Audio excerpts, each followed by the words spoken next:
Good Thursday afternoon to you. Hope you're having a great day. Thanks for joining us on Sports4CLE. A little later in the show, we will be joined by the D-Man, Dennis Manoloff, from WTAM News Radio 1100, 106.9 FM, talking plenty of Browns. That is also where we will begin. Some good news. Jarvis Landry back on the practice field out in Berea, as were Tack McKinley, Malik McDowell, Malik Jackson also back at practice, and for the second straight day, Odell Beckham Jr. excused from practice and did not show up at Berea.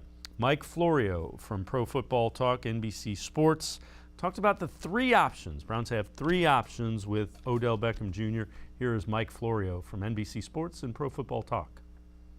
Here are the options right now that the Browns have. One, you could trade him. Too late for that. Two, you can suspend him for up to 4 games without pay for conduct detrimental to the team. The problem is you got to have proof. Now, you could just do it. You can just do it and basically delay all of this until December. Yeah. And there'll be a hearing. There'll be an arbitration. If you lose, you just pay him the money you would have paid him anyway. Oh, well, now, if they really want to be jerks, they can do that. Yeah. Suspend him without pay for conduct detrimental with no basis for doing it. That's the thing. You deliberately do it with no basis for doing it. You keep him from getting ensconced with another team for up to a month.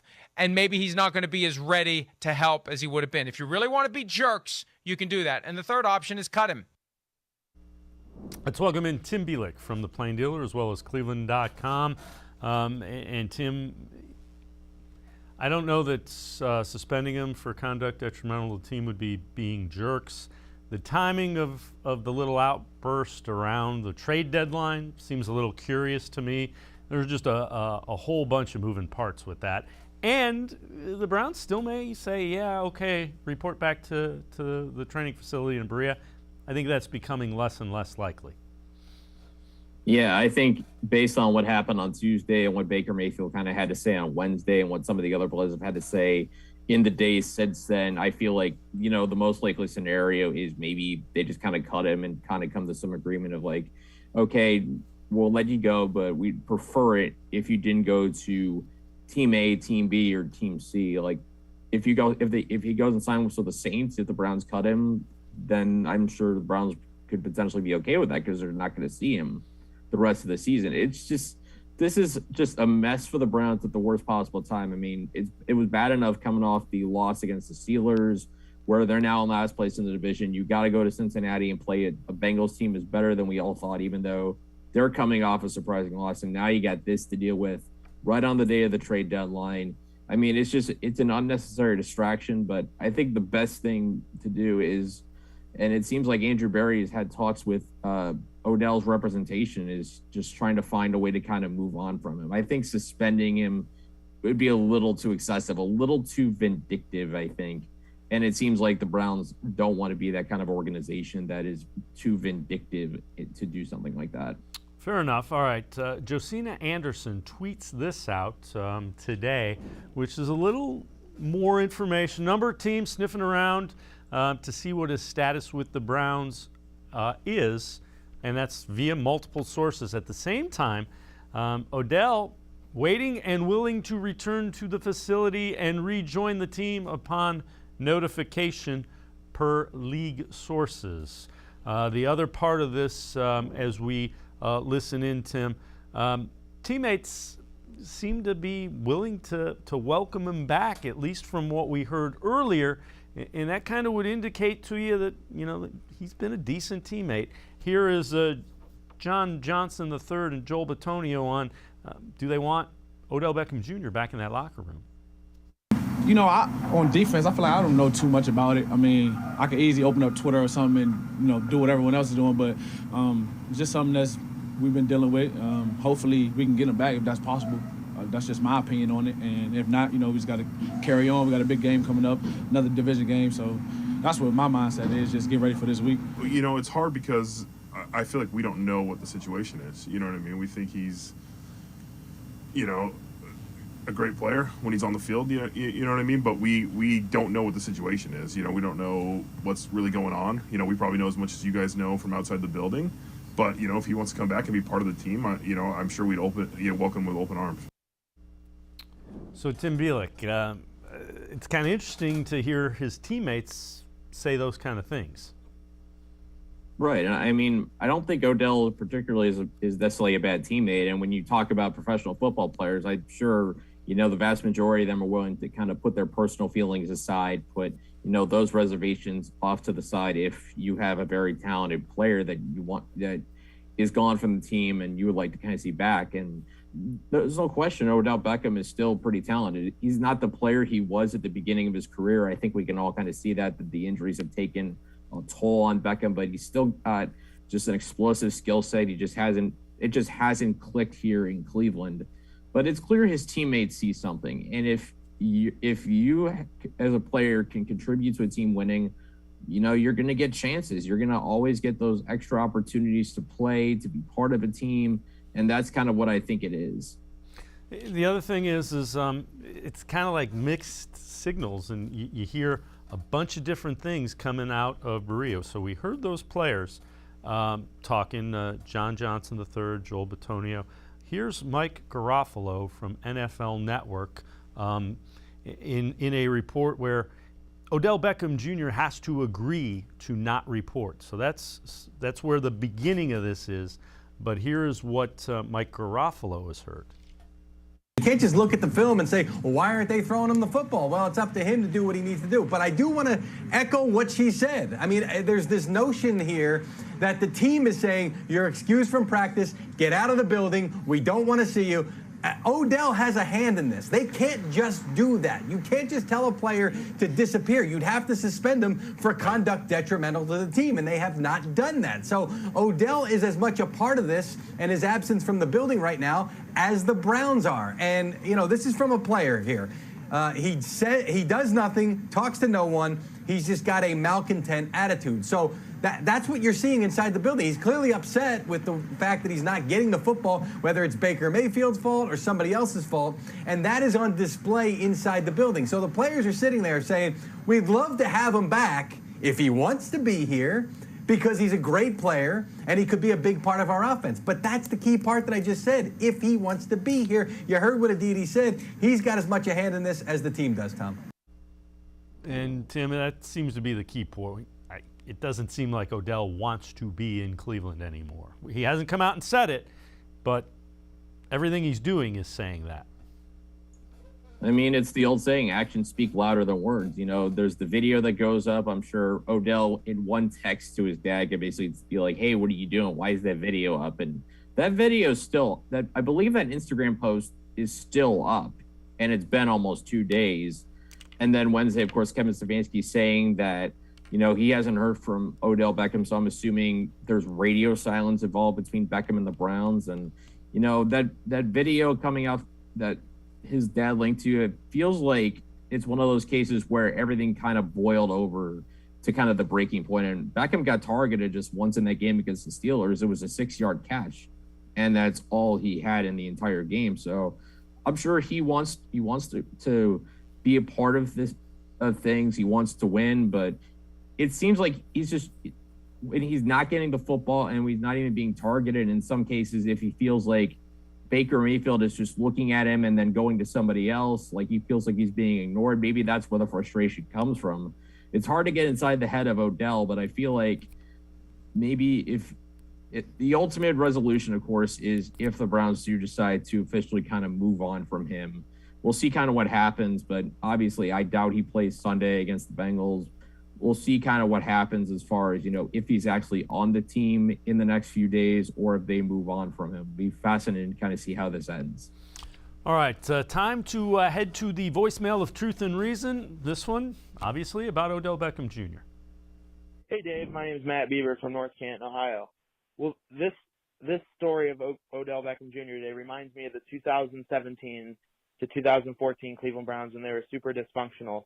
Do you think getting rid of Odell Beckham Jr. will resolve all the discord that's going on in the Cleveland Browns organization? And do you think the Cleveland Browns will hang on to him till the end of the year and try to trade him before the NFL draft? Thanks. Tim, I have a thought. What are your thoughts? Do you think this ends pretty quickly, or do you think they try to get something for him? His trade value is not going to be extremely high, and it's probably more of a hassle than it's worth at this point. I feel like there's no trade value because, I mean, once the new league year starts, if the Browns decide to hang on until the end of the season, they can cut him, and there's no cap hit. So from that alone, and considering the events of the last 2 days, I feel like there's no trade value. Plus, you add in the stuff about the shoulder issues he's had, the torn labrum he says he's been dealing with a decade, and the injury to his other shoulder. There's just a lot of factors contributing to Beckham pretty much having no value. So I think, I would kind of move on from him and try and see if you can create some kind of deal where, all right, we're going to move on from you, but we, like I said before, prefer if you sign somewhere else, sign in the NFC, sign on a team that doesn't play the Browns, and then that just be the best resolution for everybody involved. I don't know if that's how it ends, but I feel like, that's just the cleanest cut for me. And I feel like as rough as the last couple of days have been on the image of the Browns, I think if Beckham is removed from the situation, then that kind of diminishes, because it's not like we're not at the point where, we're experiencing team revolt. We're not experiencing coaches fighting. This is one disgruntled teammate we're talking about. Yeah, and it seems like even the rest of the team is willing to welcome back the disgruntled teammate. So the short answer is, I think if you remove Odell Beckham from the situation, it probably does remove a lot of this dysfunction. Tim Bielik and I are going to step aside, take a quick time out. On the other side of the break, we'll talk to Tim about how this wide receiver room might look moving forward if Odell Beckham is not a part of it. We'll also go back to the voicemail of Truth and Reason. Some Browns fans not happy with all this. Sports for CLE. We'll be right back. Stay with us. Welcome back. Back to new friends, new classroom, and learning new things. Back to wearing shoes, man, like real shoes. Back to rushing to class. Back to having questions. Lots of questions. Back to vending machine dinners. Back to too much caffeine, too late at night, but feeling like it was a night well spent. Back to pursuing your dreams and taking control of your future. Come back to go forward. Try C, where futures begin.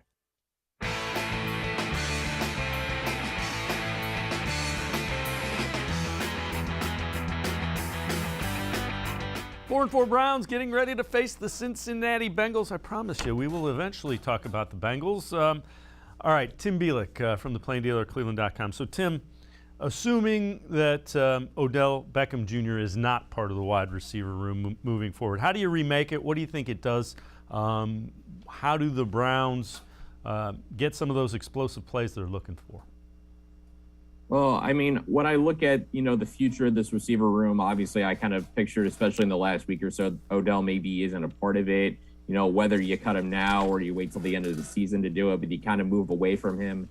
And the prevailing thought I've had when I look at personnel for this receiver room, something that keeps coming to my mind is I feel like the Browns need a tall receiver. They need to get, when you look at the roster and who they've got on here, they only got one of their regulars in Donovan Peoples-Jones at receiver is taller than 6'2".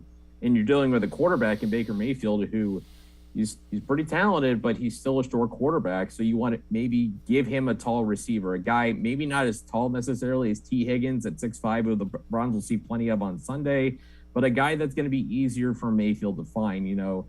I look at this draft. I know it's still way too early in some ways to think about it, but there are some good tall receiver prospects. I look at Drake London from USC, 6'5". Right now is kind of my guy, even though he broke an ankle. He's out for the rest of the season. Treylon Burks from Arkansas, 6'3", 225. I think going bigger is the way to go. With at least one guy you bring in. Maybe you double dip. You get a guy in free agency, and then that frees you up to get a guy later in the draft or whatever. But I think you got to get some size at that position to really help Mayfield out. Yeah, I would agree. And the other thing I think you could do in the short term, split David Njoku out. I know he's not burner fast. He is a weapon that I think the Browns can use. All right, and we'll talk a little bit more about Njoku a little bit later coming up. Time to head to the voicemail of Truth and Reason. This is an angry Browns fan. Bro, we're done with the Browns. The Browns might as well pack it up. I don't think I could be a fan of this team no more. I've been a Browns fan my whole life. And I'm sick of this, bro. We siding with an unproven quarterback who's not good, quite frankly. He's in the bottom half of the league in every stat except for completion percentage because he's the check down king. And now we're about to get rid of a perennial all-pro wide receiver just to make this dude happy. So, Browns, thanks for the ride. It sucked. I'm never going to cheer for y'all again as long as this is the case, bro. So, peace out. All right, I certainly understand fans' frustration. I don't know that they're doing it just because of Baker Mayfield. I think Odell Beckham is a talented wide receiver, and it just hasn't worked out. Smarter football people than me have tried to figure it out, and they can't. So it just hadn't worked out here. Yeah, I felt for a while, and I think, the last few weeks it kind of reinforced it that Baker and Odell are just kind of incompatible players for, any multitude of reasons. And, this whole thing kind of boiling over in the last 48 hours certainly hasn't helped matters when it comes to Odell. And obviously I don't expect he plays on Sunday, but, for the fan that I think is, jumping off the ship, I think it's still a little early. I know the Browns' schedule is tough. It's the second toughest in the NFL remaining when it comes to winning percentage. You're going against quarterbacks who are really good. I believe in 6 of the final 9 games. I do my quarterback power rankings on a weekly basis. 6 of the 9 remaining games are against teams with quarterbacks in the top 15. So it won't be easy, but what we know about Baker Mayfield, he's historically played well when Odell Beckham Jr. has not been on the field, and he's historically played well against the Bengals. So there's no reason to jump off the ship. If they lose the next 2 games, then certainly at 4-6, you could probably jump off the ship. But there's still half the season to go. They're only a game and a half out of first place. Things can turn on a dime in the NFL, as we know. And one win against Cincinnati, especially on the road against the Bengals team that we expect will play a lot more focus after losing against the Jets, can certainly turn some fortunes around. Yeah, and again, this is a team that 9 weeks ago everybody thought it was a Super Bowl contender. So you haven't seen it yet. Doesn't mean you won't see it, but it's getting laid awfully early for the Browns as far as getting their act together goes. One very good thing that came out of practice today, John Johnson III, out on the practice field, and he said unequivocally he will be ready to go against the Bengals. They will need their free safety back there against the Bengals passing attack. Here's John Johnson on his health. Oh yeah, I was good. After that play, I played a few more plays, and I felt like I could have finished the game, but it was like a safety thing. They wanted to, get some pictures on what happened, and but I feel great right now. I'm just taking it easy this week, but I'm 100% fully ready to play on Sunday. You expect to play then? Oh yeah, I'm going. And Tim, that's good news. This is a passing attack that is a lot like the Browns faced when they struggled. The Chargers, I won't say they're necessarily the Chiefs, they're a lot like the Chargers with some big targets. It's a very good passing attack. Yeah, and it's good that Johnson's back because this is a game where they're going to need all hands on deck. You look at what Joe Burrow's done and reference my quarterback rankings. For the last 2 weeks, I've had him as the number 1 quarterback in the AFC, number 6 overall. And there's a reason for that. I mean, you look at his numbers, he's thrown for at least 2 touchdown passes in every single game this season. And against the Jets, I know they lost, but he still threw 259 yards, 3 touchdowns. I don't think he was the reason they lost that game. They lost because they gave up more than 400 yards passing to Mike White, who had never started a game in his NFL career before then. The only slight bit of optimism for the Browns is Burrow has thrown picks in 6 of the last 7 games he's played. Now, the Browns haven't been good at getting takeaways. I know they had a big one against the Broncos when Johnson picked off a pass in the end zone. So that's a positive sign, but they're going to need Johnson back for this one, and they're going to need that secondary to really play lights out to at least slow this Bengals offense down. I don't think you're going to stop them because of how good Joe Burrow has been, but you got to slow him down at least a little bit. You got to make him work for it, and you got to try to find a way to keep Jamar Chase from making that big play that he makes almost every single week. Well, the other thing that is a good news, kind of, so far, is that Denzel Ward was back practicing as well. Joe Woods talked about Ward's status as well as facing the Bengals, who you alluded to have some big targets at wide receiver. You know, we're going to see. Today's a big day for him. He's going to be out. He'll take some practice reps. I think he's feeling better. This is the conversation I had with him. But it would be nice to have him. I mean, it's a Bengals team. You need as many corners as you can get, right? Yeah, they're going to throw it. So, yeah, definitely.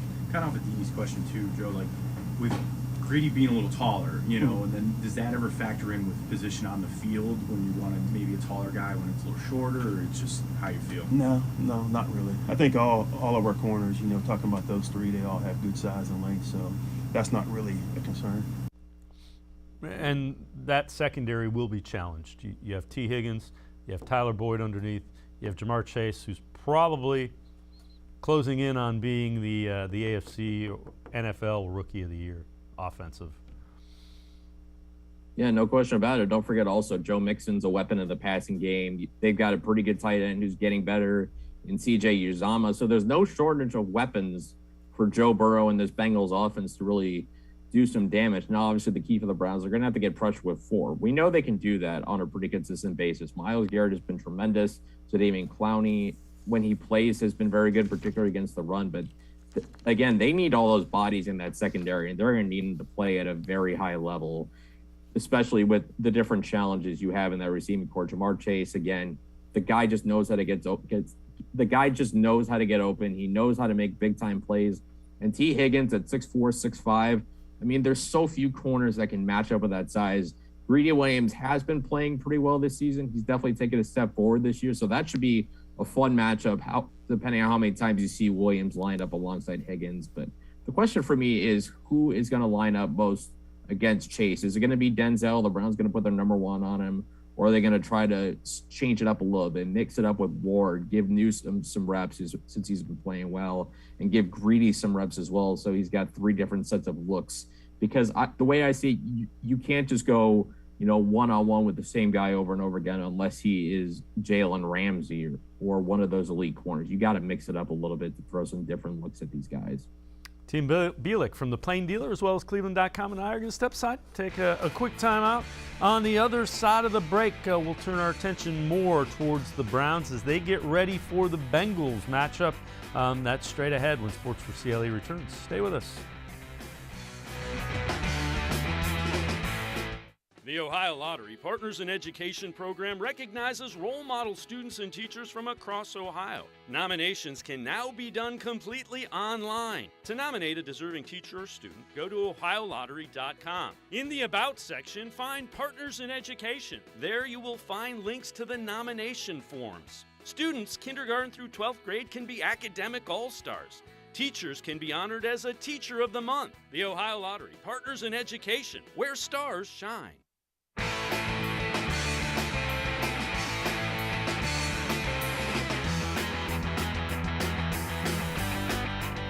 Browns trying to get that first AFC North win of the season. They'll be down in Cincinnati to face the Bengals at 1 o'clock on Sunday.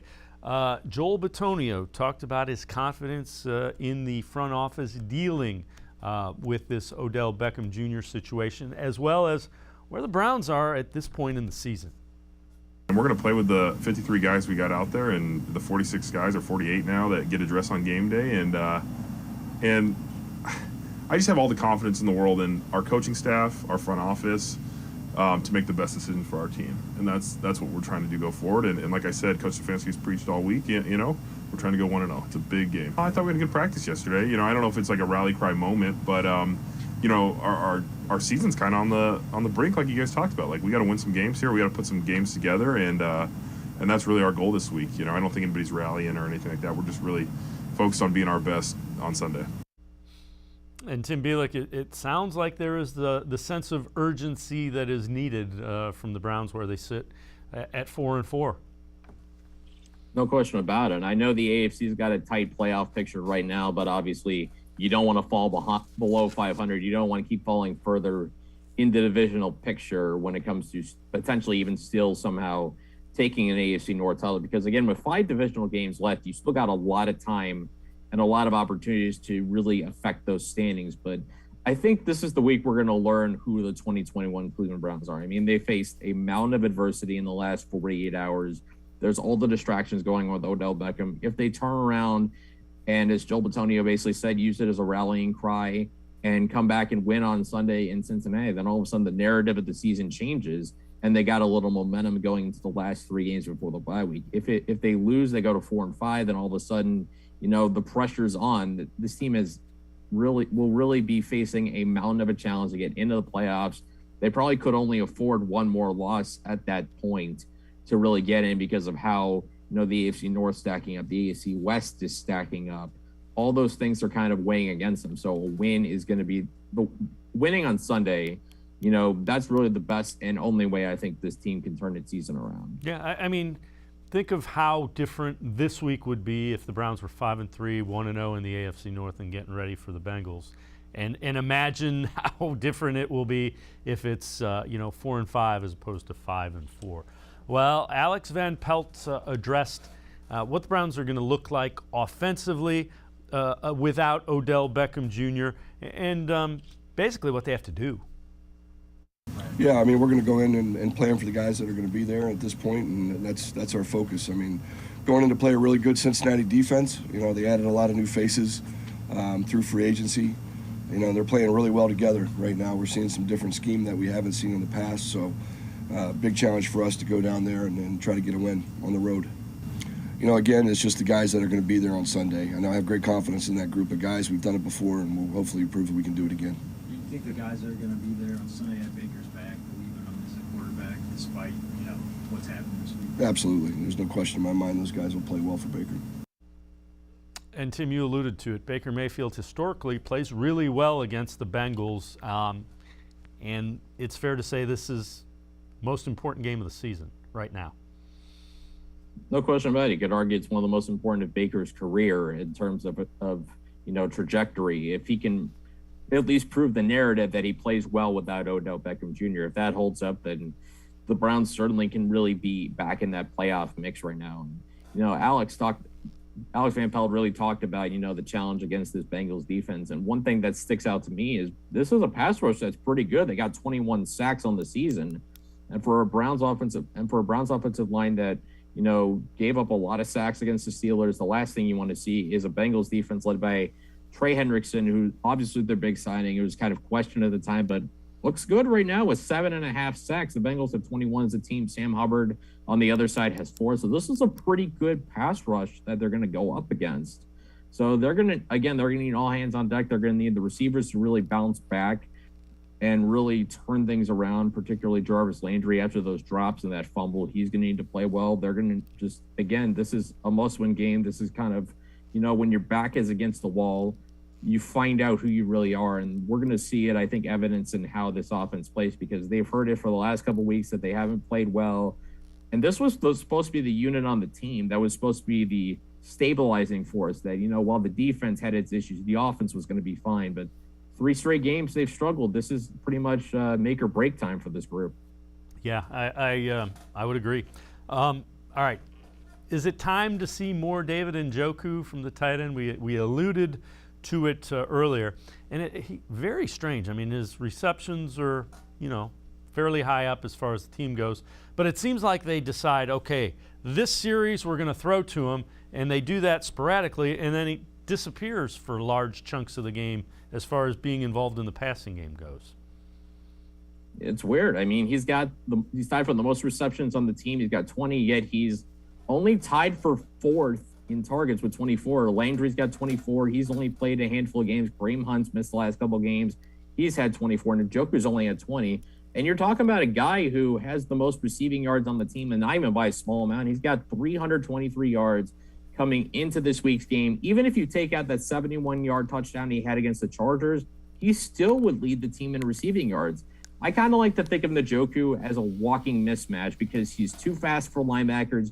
He's too big and strong for corners and safeties to match up with. And I know the way Kevin Stefanski historically wants to run his offense is, rotate guys, rely on your depth to get things done. But I think when you have a guy who's playing as well as Njoku is, and I think since the playoff game in Kansas City, he has really come into his own. He's shown you that he could be a number 1 tight end. I think it's time to be creative and find ways to get in the football, whether you line him up at tight end, line him up in a slot, or there's even be times where I think it'd be fascinating to see how he lines up out completely on the perimeter or wide receiver, out along the boundary, and see how those situations goes, especially if you want to put him in a goal line fade package on like a 1st and goal from the 2-yard line, something like that would be interesting getting the ball. But this is an offensive coaching staff that is supposed to be creative. We know how creative Kevin Stefanski can be. We just haven't seen it much this season. Now's the time to pretty much pull out all the stops, and I think it starts with getting 85 heavily involved in it, if not completely featuring him in this offense. Yeah, and again, he just does so many things well. He runs well. He's a big target, like we talked about earlier. All right, Bill Barnwell, which team will win the AFC North? And this is from ESPN.com.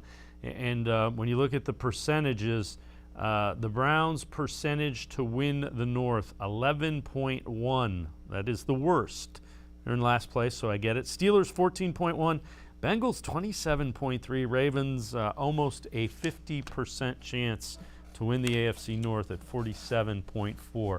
Important to note, Browns still have 2 against the Ravens, 2 against the Bengals, so it kind of goes with what we had talked about earlier. Everything's still in front of them. And I find the fact that they have the Bengals 27% chance to win the North, I think that's a little high. And again, I think the Bengals have played well. I think they have really good young talent. Let's wait and see how they respond, being a team that everybody thinks, hey, they're an up-and-coming team.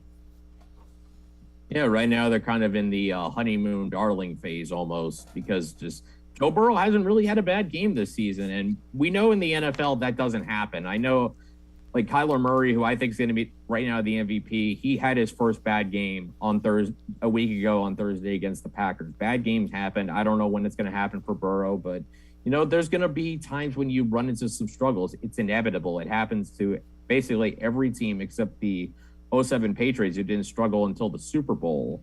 But when I look at the Browns and where they are, you're right in saying that they have everything in front of them. They're 4-4, but they're only a game and a half out of first place. It's far from over. I get where fans are coming from with the doom and gloom, because they've seen this team disappoint, particularly in 2019 when they had these same aspirations but went 6-10. You know, again, one win changes things, and if this team goes into the bye winning 3 of 4, or even somehow running the table going 4-0, all of a sudden, you know, it's a different outlook. It's a week-to-week league more than anything.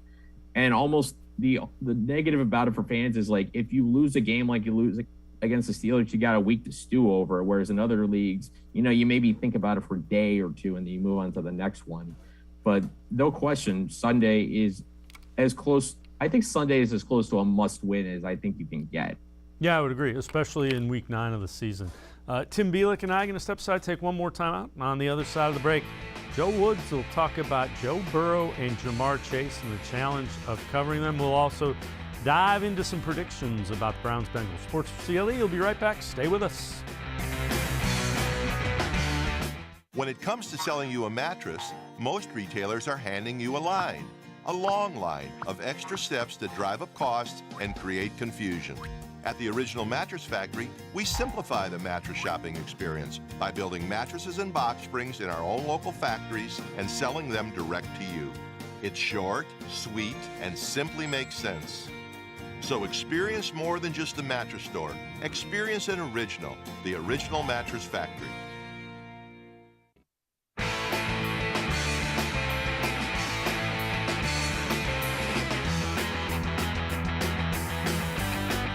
Tim Bielik and I continue talking Browns, getting ready to face the Bengals. Joe Woods, defensive coordinator, talked about the challenge. Not only Joe Burrow, but Jamar Chase, his college teammate. The two have been very good. Nah, he looks the same. I think they threw the ball 128 times against us in 2 games. So he's still throwing it a lot. But the thing you see, he's very composed. He goes through his progressions. He'll stay in the pocket and take a hit to get rid of the ball. He's spreading the ball out to all the receivers based on what the coverage is. So he's the same guy, really good young player, and we're at the play at our best to have a chance. And then what does Chase do for their offense? He's dynamic. He's a playmaker. They definitely put him in positions to try to get matchups one-on-one. He can beat you vertically down the field. They can throw him the ball short, and he's great run after the catch. So a great addition to their team, and definitely got to have a plan to deal with them. And Tim Bielik, that's going to be the key.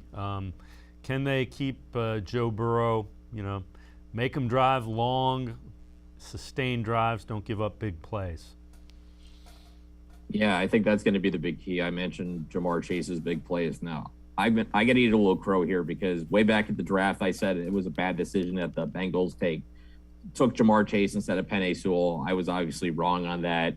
Even after the preseason struggles for Jamar Chase trying to catch the football, all those drops, I mean, my goodness, you look at the numbers. He had 38 receptions, 786 yards, 7 touchdowns. He's got more receiving touchdowns than Baker Mayfield does passing touchdowns this season, which is crazy to think about. But, I mean, it just shows, he had tremendous chemistry with Joe Burrow back at LSU. They haven't missed a beat in the NFL. And if you're the Browns, you got to find a way to kind of keep everything in front of you, make them have to beat you with long 10 or 11 play drives. And if they do that and they don't get a 40 or 50 yard play on you and still score a touchdown, so be it. Sometimes you just kind of got to tip your cap to that. But they got to find a way to get some pressure. They got to give Joe Burrow a bunch of different looks because this is a really good passing team you're going up against. And if the Browns want to get to the playoffs with this schedule, they're going to have to stop some really good passing offenses. Yeah, and that's something that's been a challenge for the Browns through the first 8 games of the season. The other thing is the Bengals' offensive line has allowed 20 sacks. So you need Myles Garrett to get rolling. You need Tack McKinley. You need the Maliks. You need Jadeveon Clowney. That defensive line needs to bring the pressure and make it a little uncomfortable for Joe Burrow. Yeah, no question. I think, it's just got to be an aggressive mindset. You can't just kind of sit back and wait for Joe Burrow to pick your part as well. You got to keep things in front of you, but every once in a while, you got to really try and speed him up a bit. You got to make him uncomfortable however you can. You got to get pressure in his face. You got to force him to roll out where you kind of have him boxed in where he can't make such spectacular throws. I know Burrow's mobile. I know he can move very well, but you got to, throw him different looks. Don't ever rush fewer than 4. Don't go 3, go 4, 5, sometimes 6. And, just change those looks. You don't give him the same thing twice in a row. That's, I think, the best way to play against a really good quarterback is just try and throw a bunch of different things at him. And Joe Woods really has to bring out his creative ability to the max to really get this one done because especially with the problems the defense has had against some very good quarterbacks, he really needs to be on point on Sunday. All right, how do you think this one plays out? I haven't made up my official prediction yet, but I think the Bengals probably win this game. I just think, with the great passing, the Browns, it's just kind of a bad matchup. Again, with a really good passing team, you compare them to the Chargers. I see a lot of the same things. When it comes to Baker Mayfield, I can only see this being either a really good game for him where he throws multiple touchdowns or a really bad game where he's sacked a bunch, where he's inaccurate, where he throws a couple interceptions. I just don't see an in-between, given the emotional roller coaster that the last 2 days have been, whether this galvanizes the team to inspire them to play their best game, that they're playing like, we don't need Odell Beckham Jr. We can go out and still win. Or if it's a thing where there's division, whether the team is divided over who they support, and then they go out and struggle. But this is a bad week. There's never a good week to have this kind of distraction, but coming off the loss against Pittsburgh, the emotional toll that something like this can have on the locker room, it's a lot to overcome. It wouldn't surprise me if the Browns won this game, again, because of Mayfield's historical dominance and his great play against the Bengals, particularly last season. But just this year, it just doesn't feel like one of those years they're going to get it done. I got Cincinnati, but I got it being a close game. I'd probably change the score later, but I think right now it'd be like 31-27 Cincinnati. For whatever reason, I think the Browns defense comes through, gets a couple of turnovers, and I think the Browns win. I think it's reasonably close, but I do think I'm with you on that score, but I think the Browns end up winning this one. And again, it wouldn't surprise me if it goes the other way. I don't know why, but I just feel like the Browns kind of start putting it together and come away with a win. Tim Bielik, as always, man, appreciate the time and the insight. Thanks very much, Tim. You got it. Thanks for having me. Have a good weekend, guys. You too. Tim Bielik. Make sure you read him. Page of the Plain Dealer as well as cleveland.com. We're going to step aside, take a time out. On the other side of the break, the D-Man, Dennis Manoloff from WTAM News Radio 1100 joins us. We continue talking Browns as they get ready for the Bengals Sunday at 1 o'clock. The Ohio Lottery Partners in Education program recognizes role model students and teachers from across Ohio. Nominations can now be done completely online. To nominate a deserving teacher or student, go to ohiolottery.com. In the About section, find Partners in Education. There you will find links to the nomination forms. Students, kindergarten through 12th grade, can be academic all-stars. Teachers can be honored as a Teacher of the Month. The Ohio Lottery Partners in Education, where stars shine.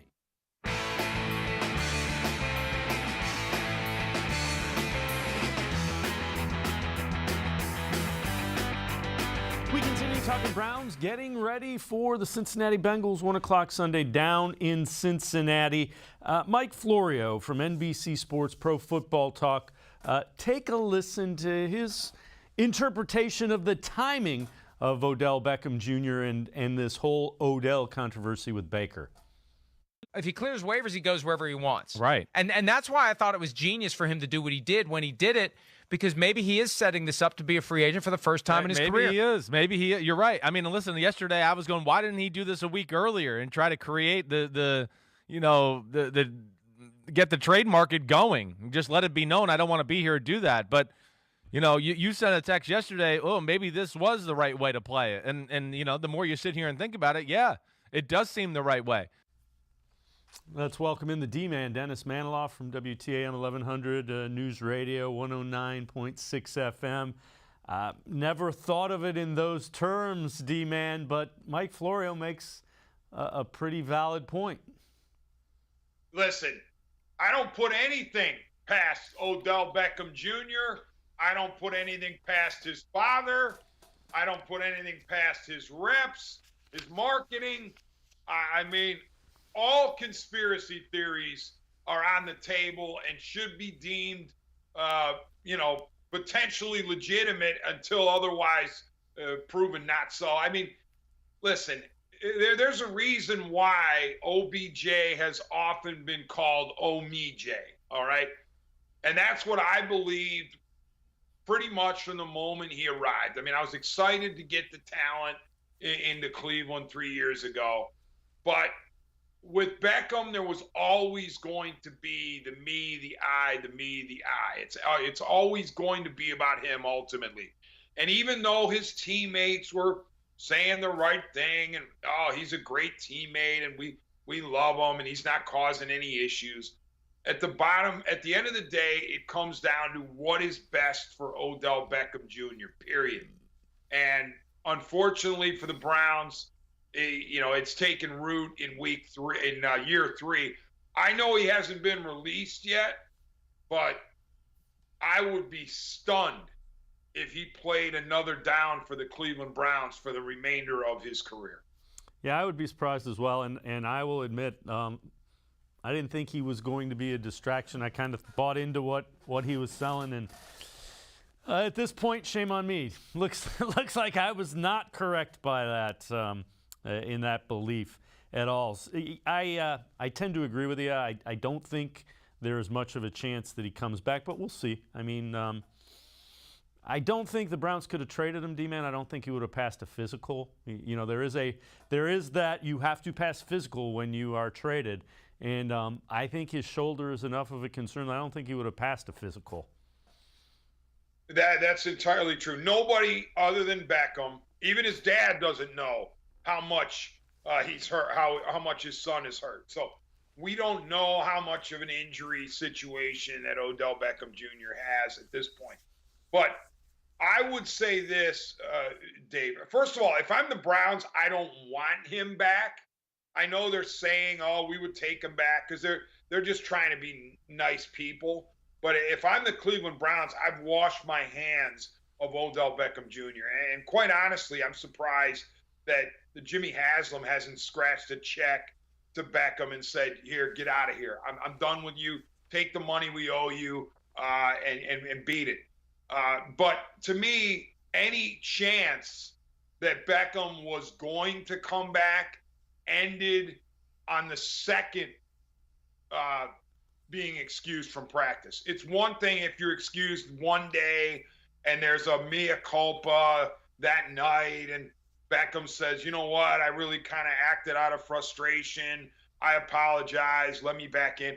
The fact that nothing happened today other than he's gone again from practice, that leads me to believe that this train is so far off the tracks it'll never be back on it. All right, so let's turn our attention. We're going to head to the voicemail of Truth and Reason. This one dealing with the Browns and their quarterbacks. Yes, I've been a Cleveland Brown fan ever since I was 9 years old. I'm 70 years old today. But anyhow, if you have a first-string quarterback is at 70% and a second-string quarterback at his 100%, is there any logic behind that? I'd like to get an answer on that. And D-Man, I get where he's going, and we kind of talked about that a little bit last week. I thought Baker Mayfield played reasonably well against the Pittsburgh Steelers and didn't get a lot of help from guys that normally help him out. I think Baker's probably healthy enough to keep playing. Your thoughts on that? Yeah, I agree with you.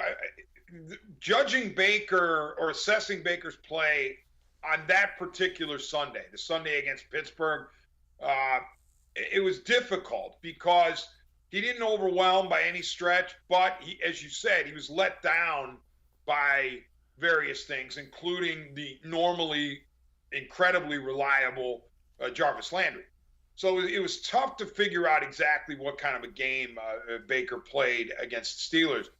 But to the Voice of Truth and Reason caller's point, the key there is what is the ceiling of the backup and what is the ceiling of the starter? Because if Baker Mayfield has a high ceiling and he is capable of playing at a super high level, even if he's hurt, he can still play to a certain level that might be satisfactory enough to win games. The backup might have such a limited ability that even if he's healthy, he can't necessarily be great. I mean, in other words, he would have to be perfect in order to bring home victories. Now, in the case of Case Keenum, as we move out of the abstract and into the specific, is Case Keenum's ceiling as high as Baker Mayfield's? We assume it's not, because we really haven't seen Baker at his best against quality teams yet here in season 4. But is Keenum capable, if he plays really well, of helping his team win? Yes, he is. Okay, but I still think if you have a guy in Baker Mayfield whose right arm is functional, you ride him until and unless you see for sure that the torn up left shoulder is affecting his play so much that he just can't help you. Yeah, and the thing that I would say is the one thing that this offense has lacked is explosive plays, and that is something that I believe Baker Mayfield gives you a much better chance at having than Case Keenum, which is, I think, the reason that we have continued down the road with Baker Mayfield as the quarterback. All right, Bleacher Report. One word to describe every team at midseason. And for the Browns, the team right now that they have chosen is limited. Dominant ground attack leads the league. Quarterback Baker Mayfield has struggled, reverted to being a game manager, and you see the rest of that. Not built to win high-scoring matchups. And D-Man, we saw last year they needed those high-scoring matchups both against the Ravens and against the Bengals, who are waiting Sunday to face the Browns down in Cincinnati. Yeah, and the Browns have gotten 2 of those this year, by my recollection, the Chiefs and the Chargers, and they lost both games, unfortunately. My one word to describe the Browns is disappointing. I mean, this is one of the most disappointing teams in the NFL. At 4-4, they could be 6-2 without much difficulty, and instead they're 4-4 and looking up at everybody else in the AFC North. The offense has sputtered, no question about it. Mayfield's total QBR He hasn't been north of 60 all year. And also, Dave, the lack of fourth quarter production recently. I don't know what the streak is now, but they haven't scored in the fourth quarter, I think, in 3 straight games. So disappointing is the word. I don't even want to say underachieving as much as disappointing, because I kept hearing about all the great talent that the Browns have assembled in the offseason, but I wonder where actually that talent is. And until and unless I see these so-called super talented players produce week in and week out and stay on the field week in and week out, I'm not going to say that they are this great team on paper. But even with that, even if I think the talent isn't quite what it's been hyped to be, this is still a disappointing team. The D-Man, Dennis Manoloff, and I are going to step aside, take a quick time out. On the other side of the break, our Pick 4 segments. We each pick 4 games against the spread, including the Browns. So we will dive a little deeper into the Browns-Bengals matchup. Sports4CLE will be right back. Stay with us. Welcome back. Back to new friends, new classroom, and learning new things. Back to wearing shoes, man, like real shoes. Back to rushing to class. Back to having questions. Lots of questions. Back to vending machine dinners. Back to too much caffeine, too late at night, but feeling like it was a night well spent. Back to pursuing your dreams and taking control of your future. Come back to go forward. Try C, where futures begin.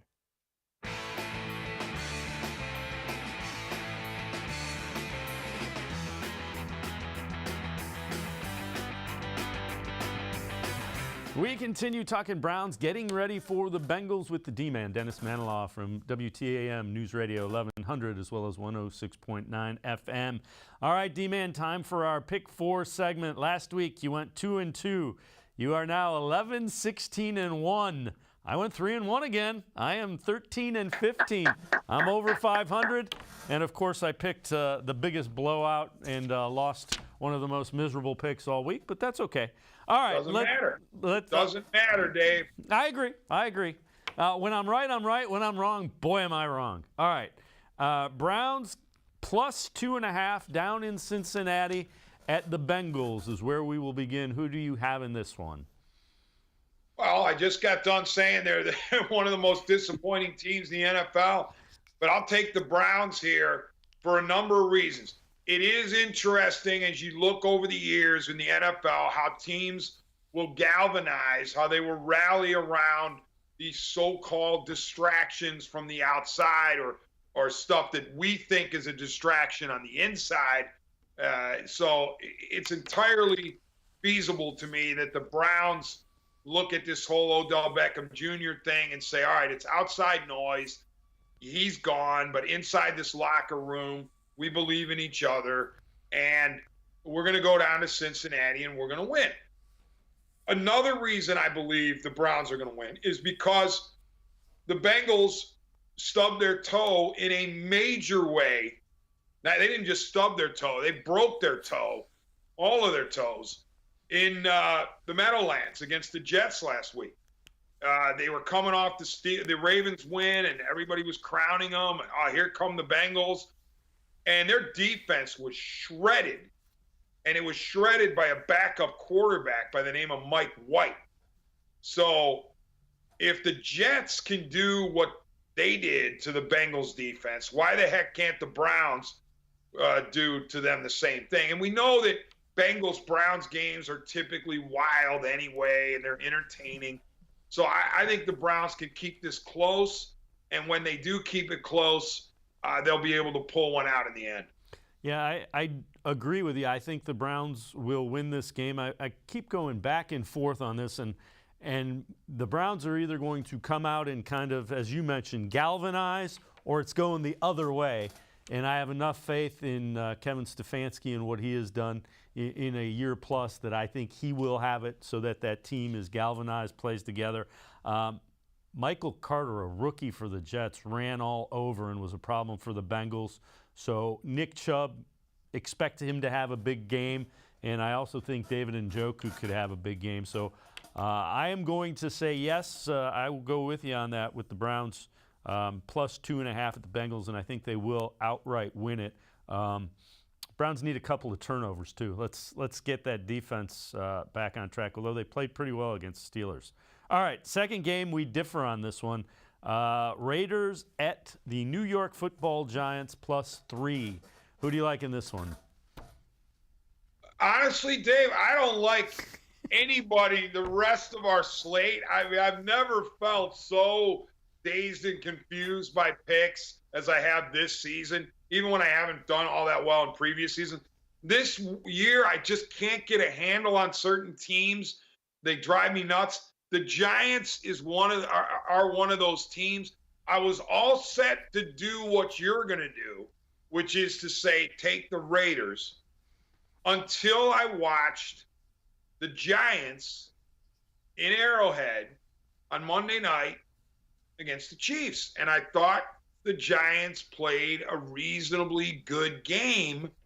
Now, the problem there is how good of a game was it actually, because the Kansas City Chiefs, at this moment anyway, are a shell of themselves, and they were lucky to get out of there with a victory over the Giants. So when you try to figure out what kind of competition do the Chiefs represent these days, it becomes more difficult to judge that game.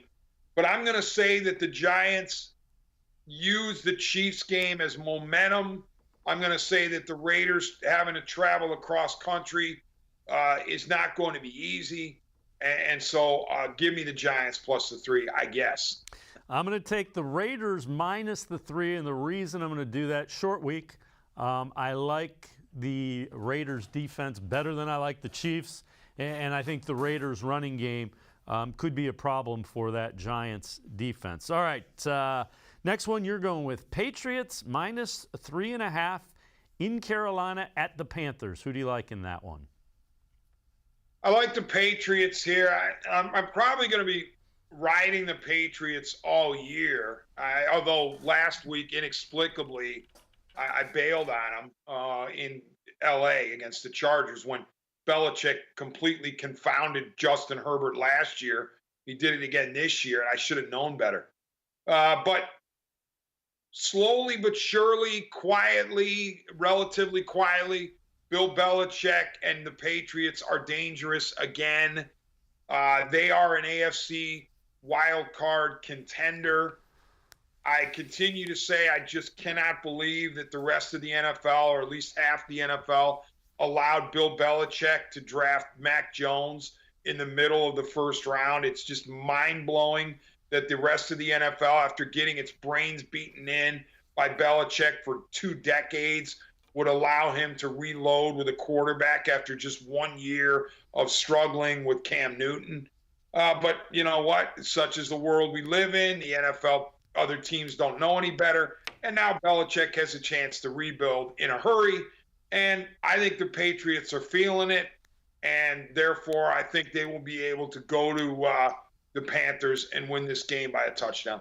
All right, Vikings at the Ravens, minus 6. That one in Baltimore. Who you like in that one? Yeah, the Ravens, because they're not happy, to say the least, with what they did against the Bengals at home. And they've had a lot of time to think about that. And so I think the Ravens come out and do serious damage to the Minnesota Vikings. Fair enough.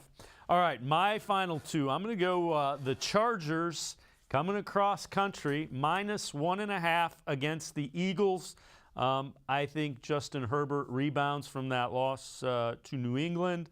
I like the Chargers. I don't think the Eagles defense has an answer for Mike Williams or Keenan Allen or Austin Eckler.